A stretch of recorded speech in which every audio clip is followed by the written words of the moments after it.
سلام كمي وعلكم جاء فيديو شوعتها كمي يركا تريك زلوا وي ترام زلوا من قدي الماكينه هزور تخيل ابو اسلو وين روي مالتي ابو كستافاي ناس لازم يدلنا ناي تريك من قدي اجي تريكات يلوان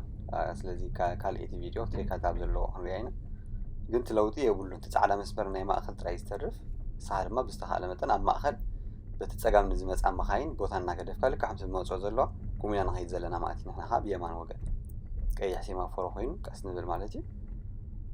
ትሪክ ተላውን ወላ ሓንቲ ለውጢ የብሉን ንትሪክ ትእለየላይ ትኽእልኒኻ ካልእ መንገድታት የብሉን ናይ ቤኒና ፈልቲ እውን ስለዘይብሉ ናይ ቤኒና መንገዲ ስለዚ ምስ ታትሪክ ወይ ትራም ንካፎሬና ትጽርግያ ማለት እዩ ስለዚህ ክልተ ትሪክን ዝኸዳብዚ ንላዕሊ ትኸይድ ኣላ ንታሕቲ ዝመጻ ኣለዋ ሕጂ ንላዕሊ ንኸይድ ኣለና ንሕና ወላ ሓንቲ ትሪክ ኣይላ ስለዚህ ታ መስመር ግን ከምዚ ኢኻ ትኸይድ ትሪክ ድሕሪኻ እንተላ ትስዕበካ ብቕድሚኻ እንተላ ትሪክካ ንስኻ ትስዕባ ማለት እዩ ምናልባት ታ ትሪክ ተዝሒላትካ ጠጠው ኣብ ዝበለትሉ ፌርማታ እሞ ከዓ ንጹር ተሎ ብጸጋም ካብ ወገን ንላዕሊ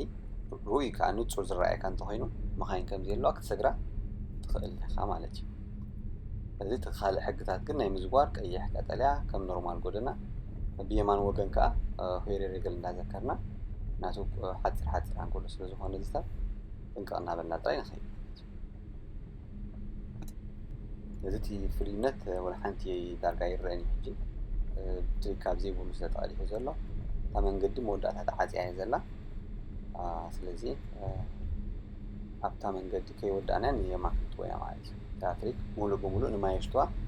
ኣትያ ኣይንኽተላን ኢና